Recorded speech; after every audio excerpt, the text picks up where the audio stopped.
தாராபுரம் அருகே குண்டடம் யுபிஎஸ்சி தேர்வில் 617வது இடம் பிடித்த விவசாயி மகள். யுபிஎஸ்சி தேர்வில் திருப்பூர் மாவட்டம் தாராபுரத்தை சேர்ந்த விவசாயியின் மகள் இந்திய அளவில் 617வது இடம் பிடித்துள்ளார். மத்திய பணியாளர் தேர்வாணையம் சார்பில் நடத்தப்படும் 2024ஆம் ஆண்டுக்கான குடிமைப் பணிகள் தேர்வில் இறுதிநிலை நேர்முக தேர்வு முடிவுகள் செவ்வாய்க்கிழமை வெளியிடப்பட்டன. இதில் திருப்பூர் மாவட்டம் தாராபுரம் வட்டம் குண்டடம் அருகே உள்ள வெறுவேடம் பாளையத்தை சேர்ந்த மோகன தீபிகா என்ற மாணவி இந்திய அளவில் 617வது இடம் பிடித்தார். இதுகுறித்து மாணவி மோகன தீபிகா கூறியது: விவசாயி மகளான நான் எனது ஊரில் உள்ள அரசு நடுநிலைப் பள்ளியில் 8ஆம் வகுப்பு வரை படித்தேன். பின்னர் மேல்நிலை மற்றும் கல்லூரி படிப்பை கோவையில் முடித்தேன். எனது குடும்ப சூழ்நிலை காரணமாக அரசு தேர்வில் சாதிக்க வேண்டும் என்ற கனவோடு யுபிஎஸ்சி தேர்வு எழுத தயாரானேன். இதற்கு எனது பெற்றோர், ஆசிரியர்கள் மற்றும் நண்பர்கள் உறுதுணையாக இருந்தனர். மேலும் தமிழக அரசின் நான் முதல்வன் திட்டம் எனக்கு மிகவும் பயனளித்தது. தமிழக அரசு தேர்வு பயிற்சி மையம் மூலமாக தீவிரமாக படித்து இந்த தேர்வில் வெற்றி பெற்றேன்.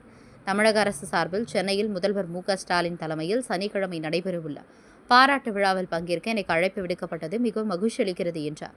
இவரது தந்தை சந்திரசேகர், தாய் ராஜேஸ்வரி இருவரும் விவசாயம் செய்து வருகின்றனர். மோகன தீபிகாவின் சகோதரர் செல்வதீபக் கோவையில் உள்ள தனியார் கல்லூரியில் B.Com படித்து வருகிறார்.